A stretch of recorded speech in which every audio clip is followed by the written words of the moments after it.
From 89.7 WUWM, Milwaukee's NPR, this is Lake Effect. I'm Audrey Nowakowski.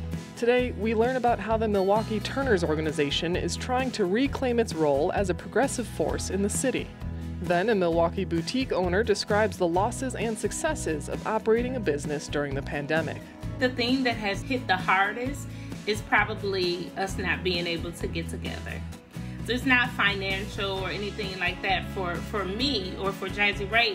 It's the connection piece. A pianist takes on a daunting musical challenge inspired by his journey of overcoming physical and societal challenges. I decided that this event, this concert, is a good reminder for myself. Not only that you will prevail, not only that this shall pass, but it is for the good.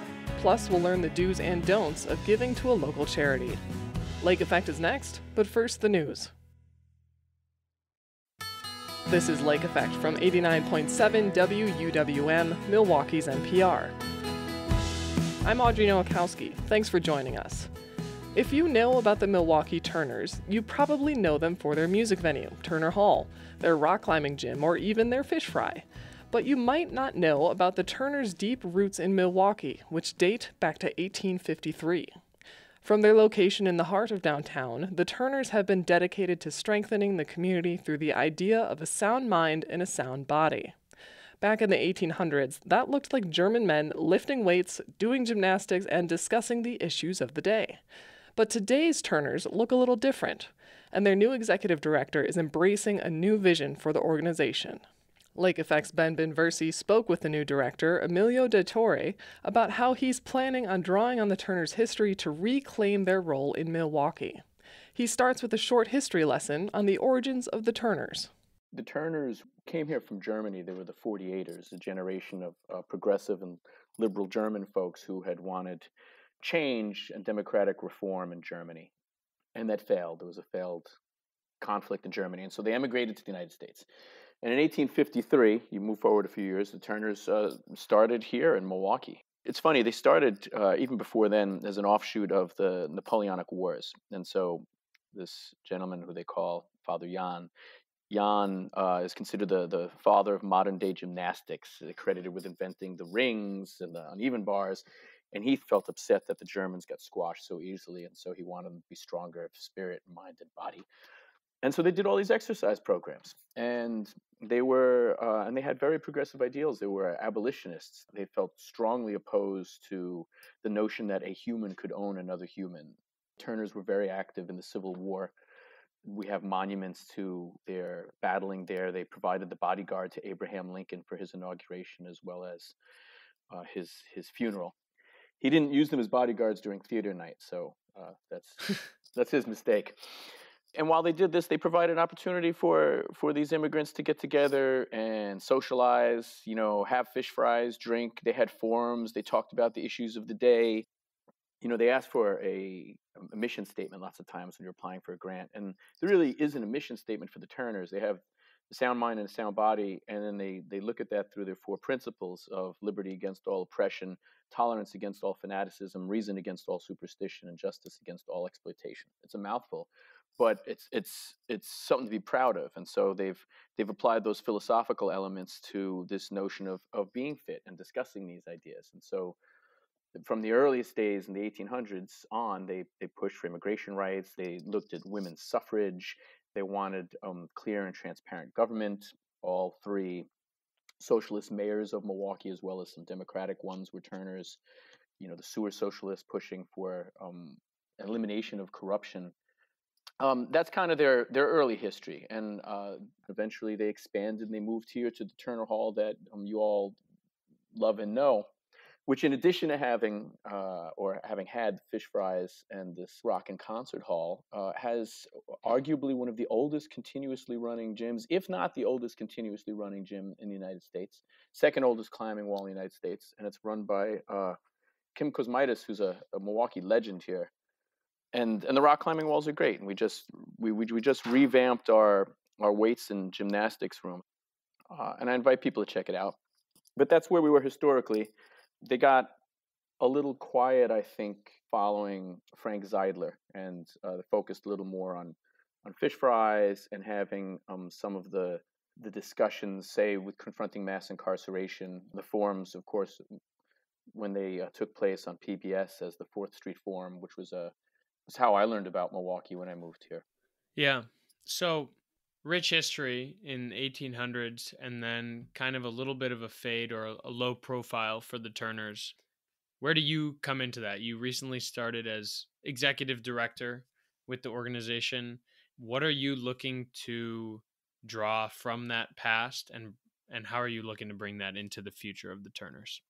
This is the dream come true for me, Ben. So I spent many years working with the ACLU here in Wisconsin, traveling around different communities and growing to fall in love with my new home of Milwaukee.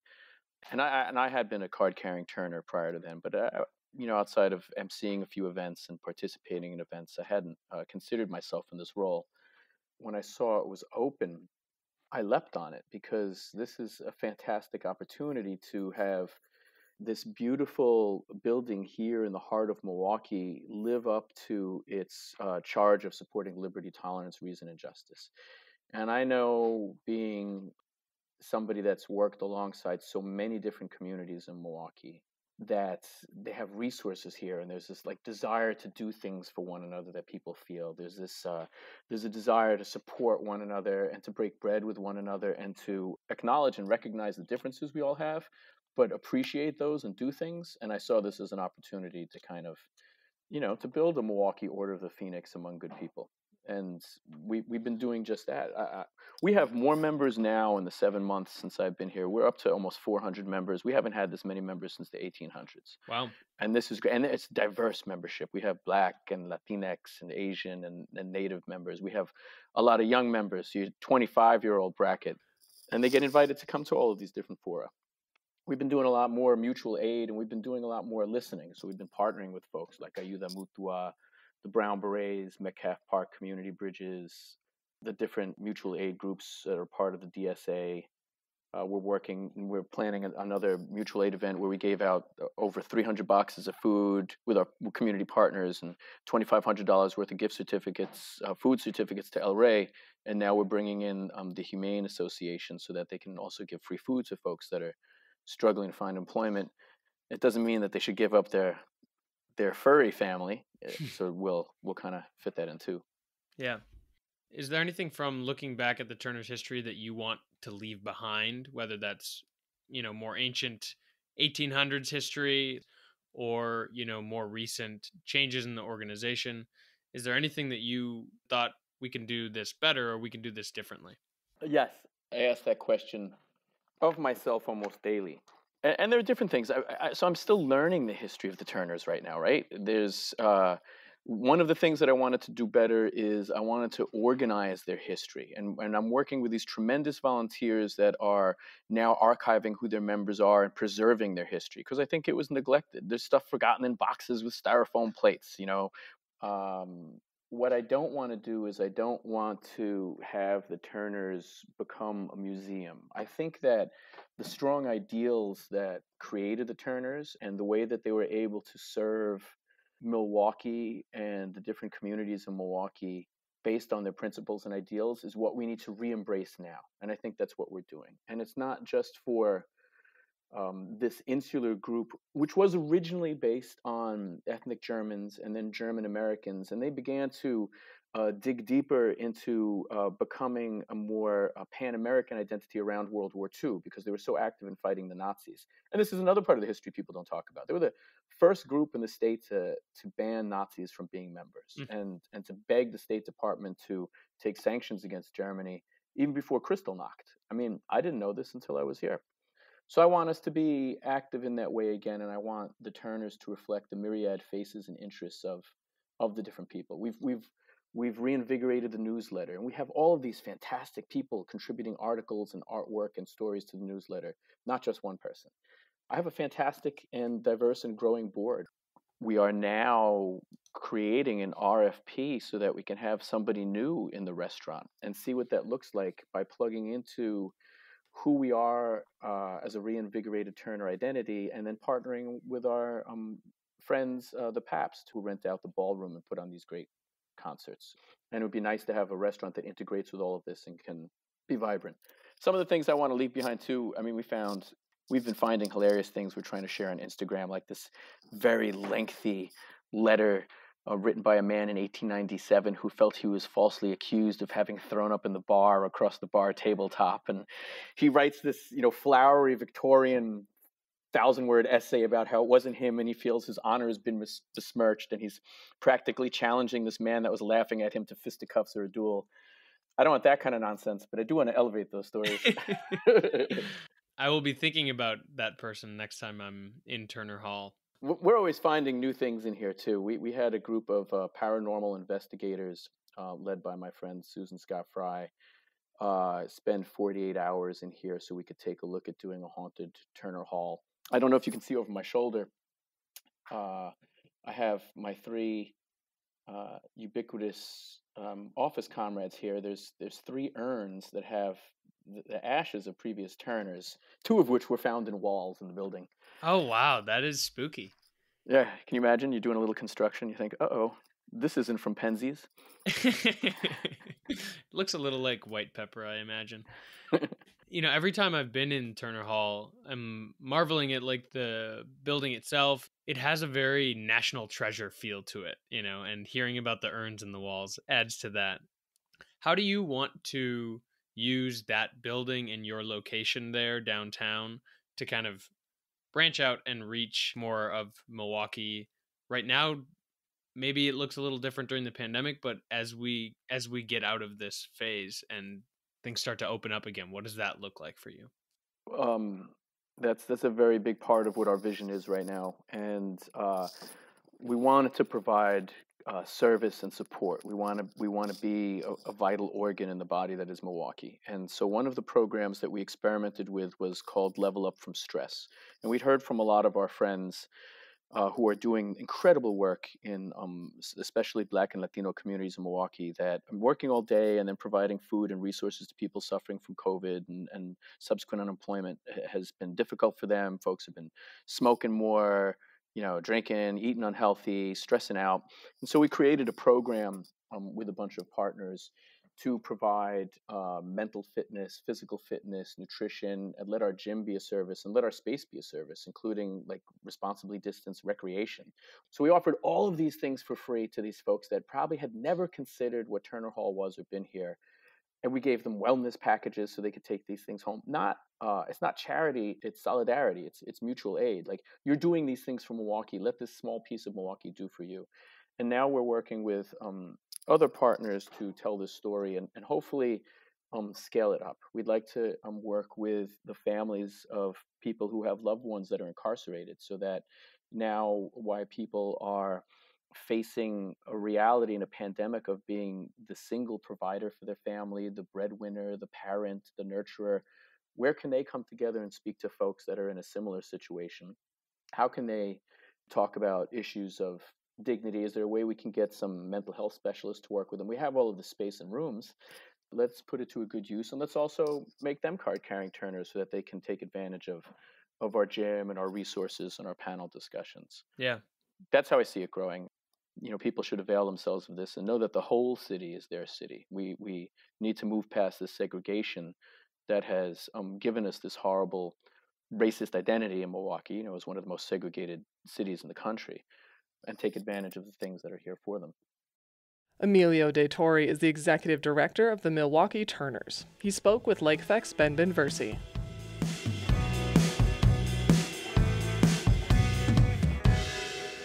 WUWM is featuring voices from local minority-owned businesses as a part of our series called COVID Earners.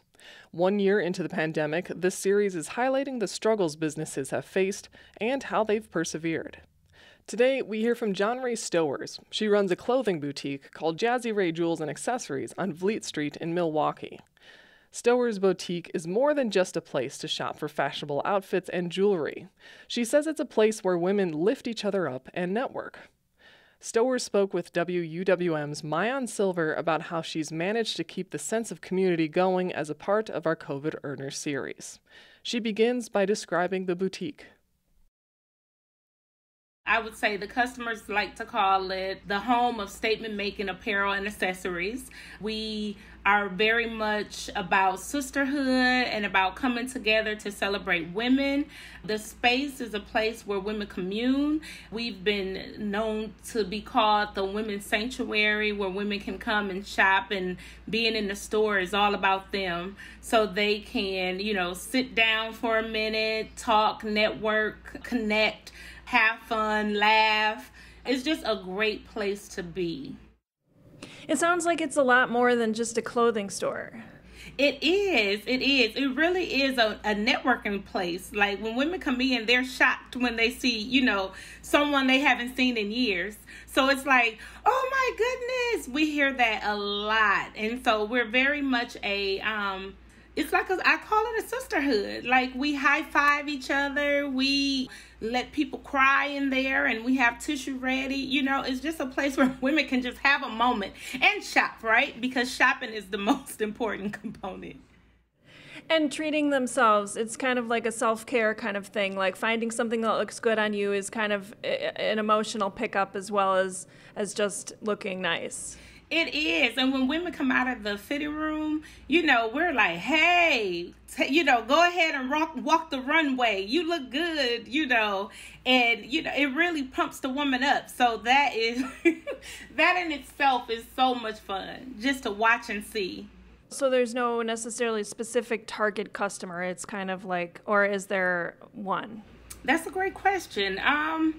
There isn't. When I first started the brand, it was all about plus size women, right? Because I was focused on the clothes and trying to find nice clothes for plus size women.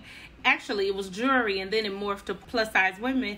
But then it just took off on its own, and now it became this boutique. I would say it's for the more of the professional woman, if you will, who I consider the clothes conservative sexy. So like it's conservative enough where, you can wear it to the office. But when you leave the office, if you want to show a little bit of shoulder, you can.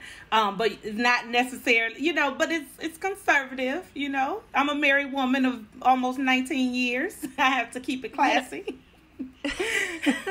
The stuff that I've seen on the website, it looks very chic and it looks comfortable. It looks like the kind of stuff that you could wear going out, you could wear to work. And then the statement pieces, there's a lot of chunky jewelry, things that make a bold impression, right? Mm-hmm. Is that kind Very of it? much so, yeah. I would say probably within the last year, we've gotten a little more comfortable.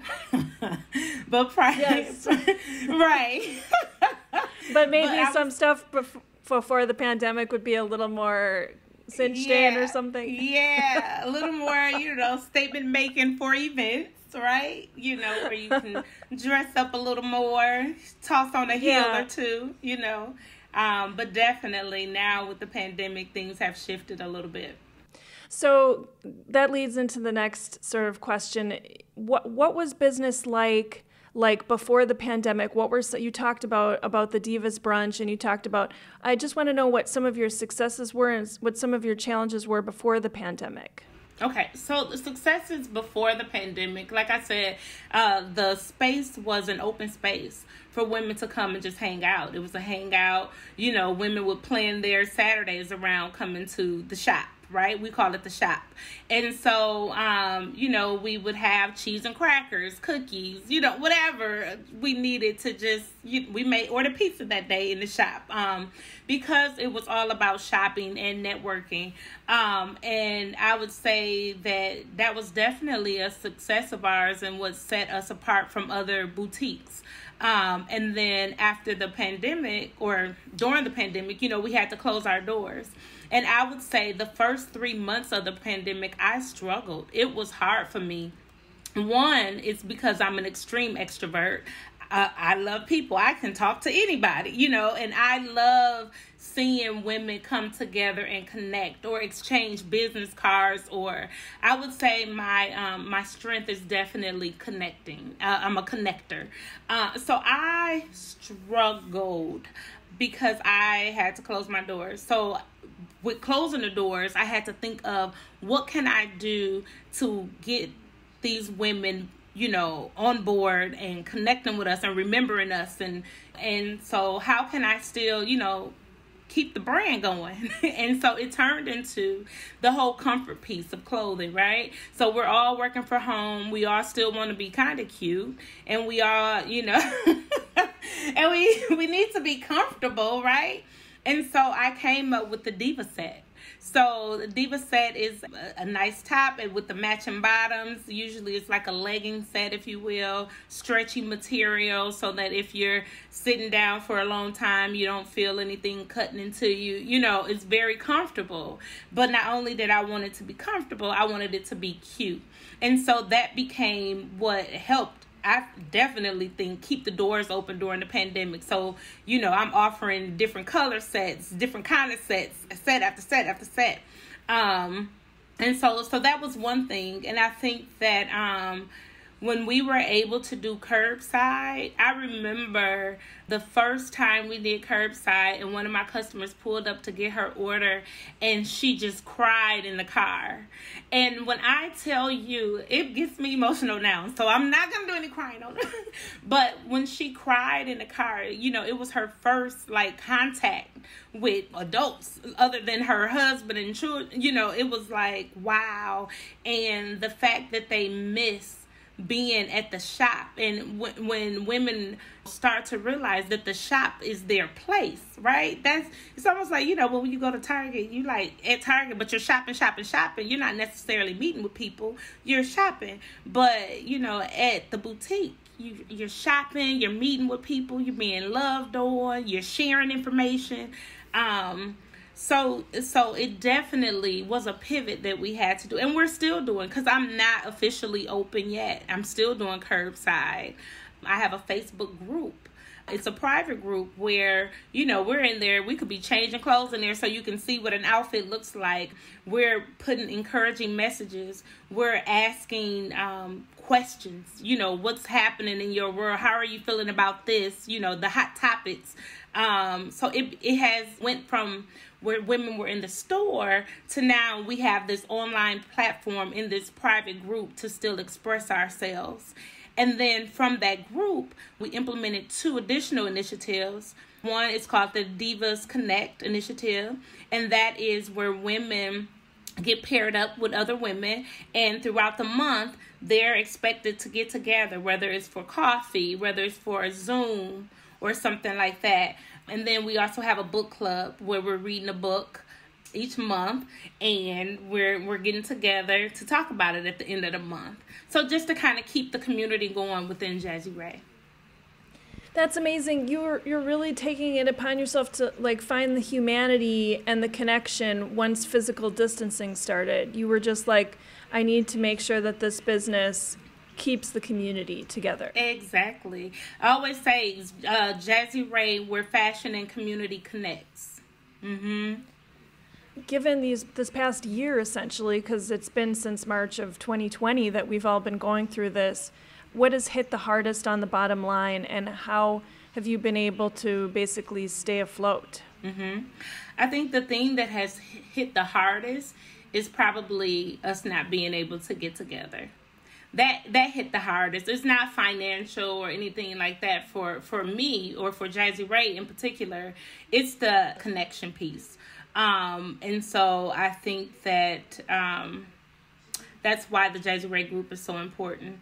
And I would say what has helped us stay afloat was just being creative with the offerings, and I've learned a lot about the business. Now I have a VIP tech club and things like that. Financially, I'm one of those I don't want to say bad people. I'm one of those people who did not take advantage of all of the offerings for small businesses. I'm just now starting to look at it. I just wasn't in that headspace at the time. I was more concerned about the people, and not the money aspect of things, because I was making it. And so I think that I was allowing those who were struggling to kind of hop on their needs in terms of support, governmental support or whatever that is. Thankfully and prayerfully, I didn't necessarily need that. And that's because economically it's not your number one source of income. Absolutely. Correct. you have the ability to kind of try to keep it flourishing, but not have like money and finances be the leading driver of it. Exactly. And that's what makes it so beautiful, because I get to just do what I love. And thank you for referencing that, because I feel like I'm blessed in that I get to have the best of both worlds, if you will. So by day, I'm an educator, right? Because I love my students. I love teaching. I love encouraging, mentoring, all of that. And then on the weekends and at night, I love women and fashion and all those things. And so I get to do them both, and I love them both. John Ray Stowers, thank you so much. Keep making people in Milwaukee look cute. And thank you for speaking to us about your business. Thank you so much for having me. John Ray Stowers is the owner of Jazzy Ray Jewels and Accessories in Milwaukee. She spoke to WUWM's Mayan Silver as a part of our COVID Earners series. To hear more stories of how Milwaukee businesses have adjusted during the pandemic, go to WUWM.com. Coming up in about 15 minutes, we'll learn the do's and don'ts of giving to a local charity as many of us begin spring cleaning. But first, pianist Wael Farouk shares his journey of overcoming physical and societal challenges, which has led him to attempt a piano marathon. I am dedicating this concert for overcoming and combating 3 social injustices, so oppression, persecution, and discrimination, which I found fitting. That's coming up on Lake Effect on 89.7 WUWM, Milwaukee's NPR.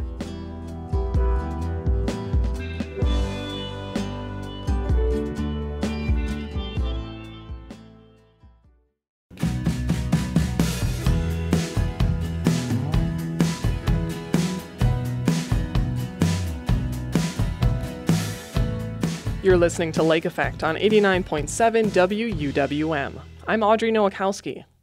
In the world of piano, there are few pieces that command as much respect and fear as Rachmaninoff's Third Concerto. But that's not stopping Wael Farouk. He's planning a concert where he will take on Rachmaninoff's first 3 concertos, back to back to back. Farouk is embracing the challenge, as he has done throughout his life. Farouk was born with shorter ligaments in his hands, and he's unable to make a fist. In addition to his physical challenges, Farouk has faced social challenges, first as a Coptic Christian in Cairo, Egypt, and then as an immigrant to the United States. Fittingly, he chose as the title of the concert, Climbing Beyond Everest, 3 musical mountains and 3 systemic injustices: discrimination, oppression, and persecution. Lake Effect's Ben Versi spoke with Farouk from his office at Carthage College to learn about Farouk's story ahead of the historic feat. My journey with Rachmaninoff started really when I was about 12 and a half years old. I was a young student at the Cairo Conservatory, where I have been at that time studying for 4 years. But prior to my studies at the conservatory, I was told by several experts, shall we say, and professional pianists, that I should never consider a career in piano because my hand condition. I was born with very special hands, short ligaments. I cannot make a fist even till today, and my 4th and 5th fingers on both hands are curved quite a lot, so it limits my stretch even further. So even though I placed one of the highest grades at the entrance exams at the Cairo Conservatory, all the professors really discouraged me and officially told me and my dad that, this career is not for him. And my dad, who knew nothing about music but knew a lot about hard work and good work ethic, said, well, if you say he's talented, why don't you give him a chance? So they really tried to make it difficult for me. In the first 3 months, they tried to give me the homework of 2 years to accomplish in those 3 months to really make their point. But luckily, I was stubborn and persevered, and I stayed 14 years at that institution. But 4 years later, I was very fortunate to be placed in the studio of one of the best teachers really in the world, who was at that time teaching in Egypt, who happened to be Russian. And he said, this is how difficult some of the piano repertoire are. Take a listen to that piece. And he gave me a recording of Rachmaninoff's Third Piano Concerto. And the Rachmaninoff Third Piano Concerto is really nicknamed by all professional pianists as Mount Everest of the piano. Whether you are a Rachmaninoff advocate or Rachmaninoff appassionato, or you don't care for Rachmaninoff, nobody really disputes this fact that this is definitely one of, or the peak of the piano literature in terms of its difficulty and complexity.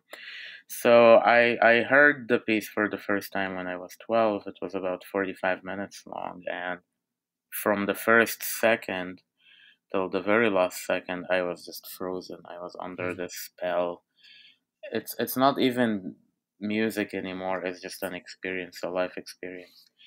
And I was possessed, really. And the next day I didn't even feel myself walking, to the room of my teacher, my studio. I just felt like I was, floating. And they said, I did hear the piece. I see what you mean, but I really have to play this. My teacher at the time, his name was Demidov. He was about 6'4", large hands, and he said, well, forget it, I've been working on this for 40 years myself, this is going to destroy you, it's going to damage you, both psychologically, physically, forget it. So anyway, being old, stubborn me, I worked, 14, 15 hours a day, couple of years following that, and about 4.5 years later, I was the first Egyptian to ever play that piece in Cairo. So that was not only a milestone in my life, but really because of that piece, I became a pianist, and I am where I am today.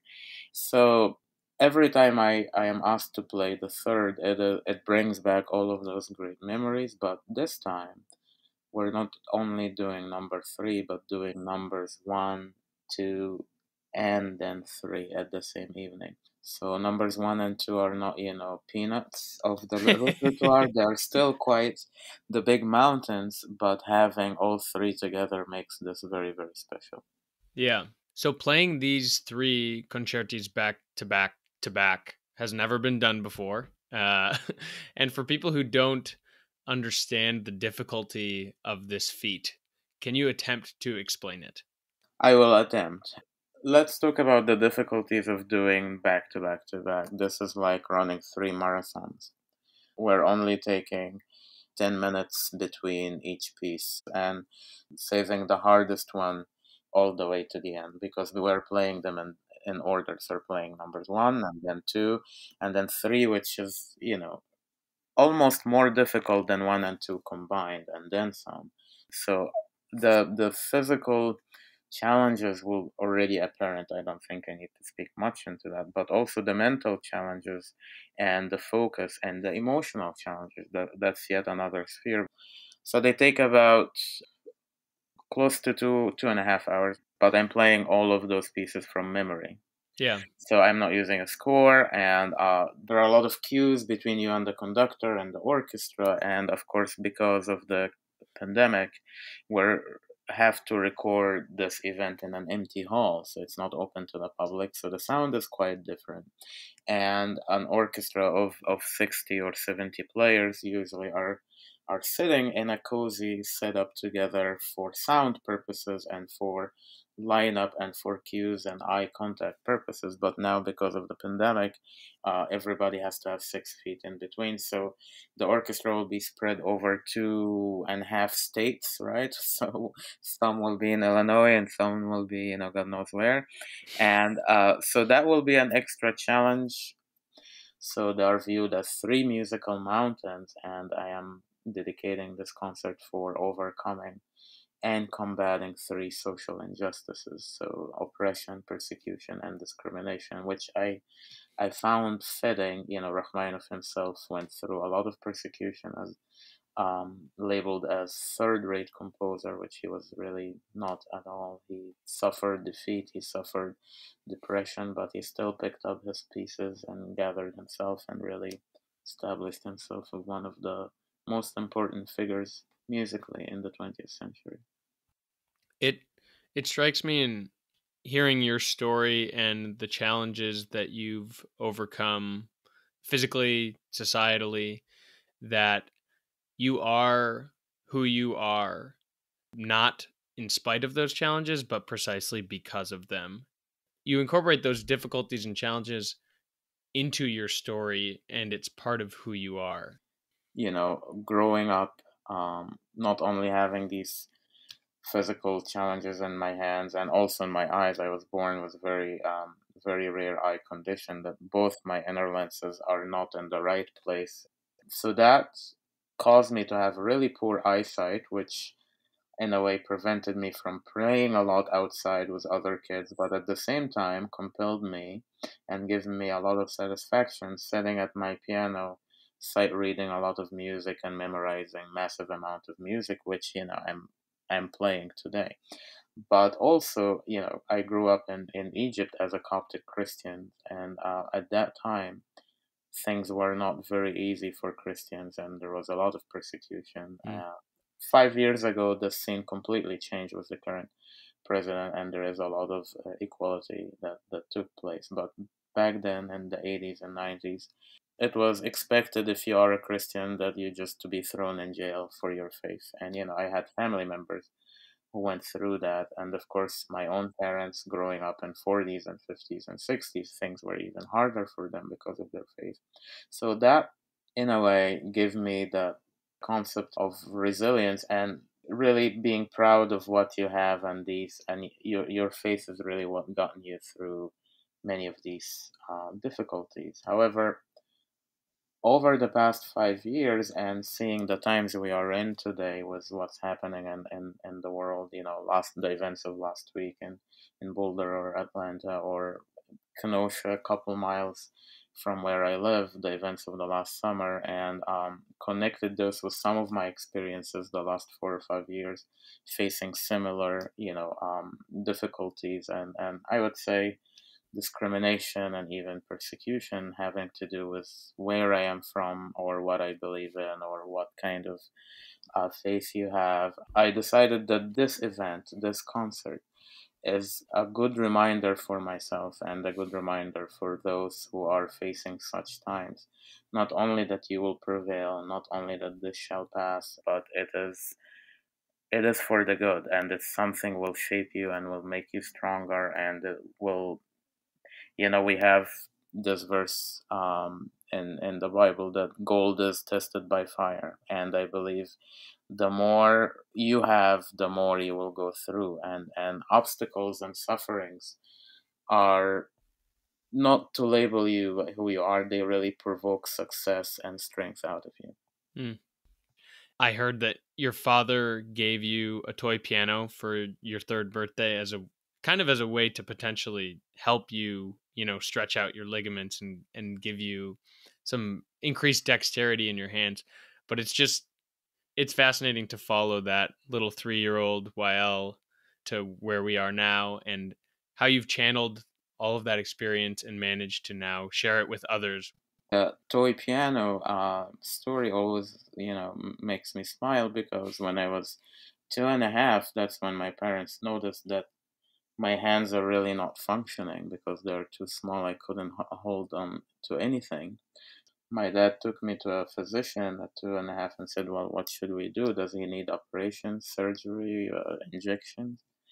And the good old doctor said, "Well, he doesn't need any of that. You stay away from his hands, let him be, just let him exercise it in something natural."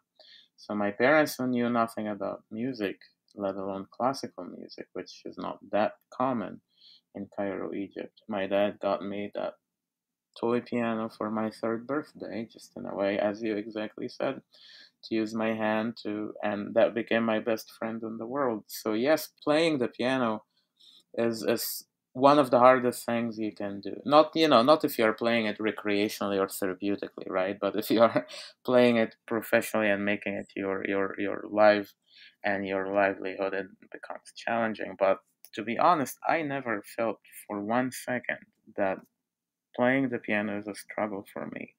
Absolutely the opposite. The great pianist Franz Liszt said, "Piano is my mother tongue, is the best language I speak." It is like a horse to an Arab, and it's like a boat to a sailor. That's what piano is for me. And it's never felt more comfortable and more healing and more like having a conversation with yourself and using it, as you said, to express yourself, using it to express what you believe in and to share what you feel with your students, with your peers, with your colleagues, with your audience. It's yet another gift that music brings us, and what piano especially means to me. Thank you for sharing your story, Wael, and good luck with your performance. If you, I don't know that you'll need it, but good luck. Well, we all need luck, but thank you for wishing it, and I appreciate our conversation.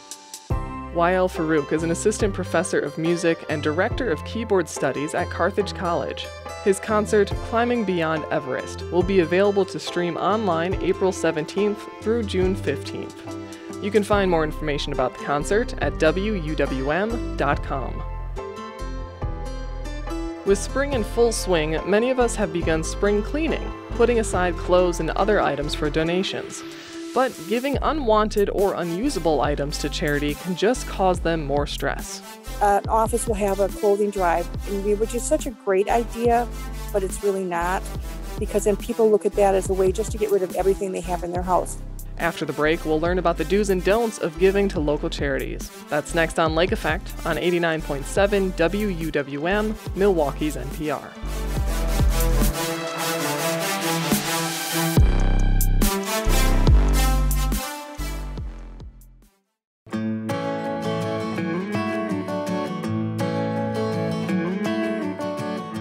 This is Lake Effect on 89.7 WUWM. I'm Audrey Nowakowski. It's that time of year again, the season of spring cleaning. Many of us have already started to tidy up our homes, putting aside clothes, furniture, and a variety of things we no longer want. But there's always that lingering question, if I don't want it, does anyone else?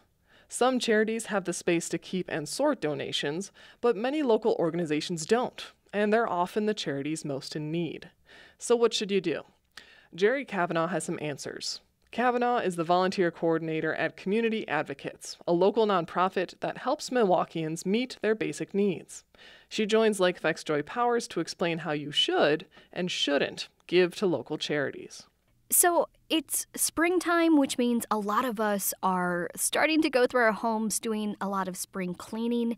And it's also a time when a lot of people are looking to donate a lot of these things, things that they think, oh, someone else can enjoy this.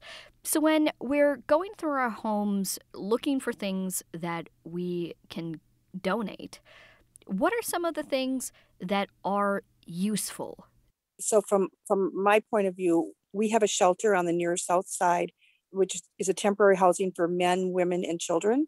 So we are always looking for, this does not have to be new, this can be gently used. So twin sheets, blankets, mattress covers. And then we're always looking for diapers, any size. And then socks are huge, not only for our shelter, but for the homeless. So we're looking for socks from infancy all the way up to adult, male and female. We're looking for new underwear, new bras. In the gently used area, when school starts, we'll be looking for backpacks and school supplies. So when you just, think of that type of thing. Also, when the individuals leave our shelter and they go to their own apartment, and then we're looking for things like a gently used sofa or a gently used mattress and box spring, kitchen table and chairs, things of that nature. So for all of it, we're just looking for things that are gently used, not something that's falling apart or has lots of stains on it. We want the individuals that we're serving to feel, as special as the other person when they receive something. Yeah, of course. Now, when we're thinking about these kinds of gently used things, especially when we're talking about larger things like furniture or things that might not be in season, like backpacks, something that you're hoping to get, more toward the fall. Is that something you should donate to a charity right now, or should you hold on to it until people are asking for it? Well, our problem is, and I'm not speaking for all nonprofits, but I've heard from many, is that we don't have a lot of storage. So I'm always putting out our current wish list so that it just is the things that we're looking for right now today, because we just don't have the room to keep everything. I always say to call first when you're getting ready to do a donation, just to make sure that number one, the organization is accepting donations, especially now during COVID. And number two, that you're donating something that they really need. So the worst thing is to come up with a carload of things and then have that organization say, we're not taking donations right now. And then you're feeling frustrated. And so it's just better to give a call ahead. So if you're hoping to donate to a nonprofit like yours, should you look for that wish list? Is that something that a lot of nonprofits do? Well, they either will put it on their website or you can just call them and they'll shoot you an email. I mean, just this week alone, I probably had 4 or 5 different organizations that want to do a drive with their employer, and they're looking for what we need. And I'm always very grateful that they ask me first, because we just don't have the room to put things that we can't use. I think there's always a question among people when they're going through things. Is this something that is worth donating? What are some of the items that you end up getting that you go, no one can use this? This is not something anyone's going to need? I have a whole list. So I also run the Bottomless Closet. It's an entity within Community Advocates that provides clothing to men and women looking for employment. So what happens with that is an office will have a clothing drive, which is such a great idea, but it's really not, because then people look at that as a way just to get rid of everything they have in their house. Where I will specifically say I'm looking for business casual clothing, and I'll get a swimsuit, I'll get a pajamas, I'll get, soiled bras. And, I'm like, oh my God, I just, or, if we're talking about furniture, you'll get a mattress that has, urine stains on it. That's not something that you would want anyone to sleep on. So I always say to yourself, would I want this? Is this something that I would want if it was donated to me? If you can't answer that question, yes, then you probably don't want to donate it either. Business clothes seem to be a big one, especially as we're talking about people who might not be homed currently, people who are looking for jobs. Do you have tips on what you should and shouldn't donate if it's business clothing, if it's business casual? Is something that's really retro, not what you want, or can it really be from any decade? Well, everybody's different and everybody has their own unique style. So, some women like that retro style. The problem is I don't have a room for a lot of it, but I have seen women especially go into the closet and find a really funky suit that they might want. So it's always best just to ask, would you be interested in this at this time? But what I always say is, really nice casual pants and tops is probably the biggest seller that we have, that we give away here at the Bottomless Closet, because not a lot of individuals are wearing suits anymore. Unless you have a big high powered job as a lawyer and you're going into court, you're not wearing a suit anymore. So you're really wearing a nice pair of pants and a nice top and maybe a blazer.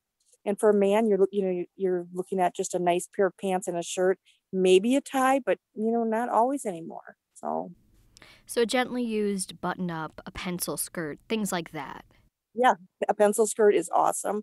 And then when we're talking about shoes, shoes that don't have a lot of scuff marks on them, if they can be polished, I'll polish them. But, just so that they're not, they've been worn so much that you're ready to give it away. That's why we don't get a lot of men's shoes, because men wear their shoes until they can't wear them anymore. Where women will have 15 pair of shoes in their closet. So a lot of times when they donate them, some of them look like new. Yeah. As we're thinking about just being charitable in general, would you say donations are the right way to go? Clothing donations, furniture donations, or does an organization like yours prefer cash? Well, that's a good question.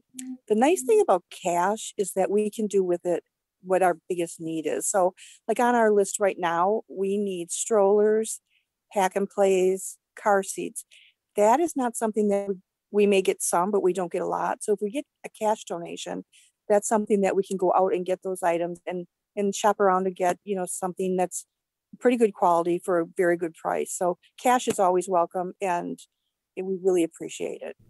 Well, I think I speak for a lot of people when I say it's great to get clarity when we're thinking about donations and what's going to be the most useful for organizations. Thank you so much for taking the time out to speak with me and sharing your work. All right, thank you. Jerry Kavanaugh is the volunteer coordinator for Community Advocates, a local nonprofit that helps Milwaukeeans meet their basic needs. Kavanaugh spoke with Lake Effect's Joy Powers. And that's Lake Effect for today. I'm Audrey Nowakowski. Ben Benversi and Joy Powers join me in producing Lake Effect each week with help from Jack Urbanis. Becky Mortensen is our executive producer. We also heard from Angelina Mosher Salazar, Latoya Dennis, and Mayan Silver from the WUWM News team this week. Jason Reevy is our studio engineer, and Michelle Maternowski is our managing editor. Trapper Shep wrote our theme music. Join us again on Monday to hear some of the latest Listen MKE on racial tensions between Black and Asian communities in Milwaukee.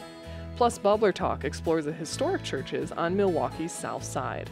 If you've missed any of Lake Effect this week, you can find all of our conversations at WUWM.com. If you'd like to take us on the go, you can download the Lake Effect podcast from Apple Podcasts, Google Play, or wherever you get your podcasts. If you'd like to hear our favorite interviews from the week, just look for Lake Effect Spotlight. Thanks so much for joining us today right here on listener-supported 89.7 WUWM, Milwaukee's NPR.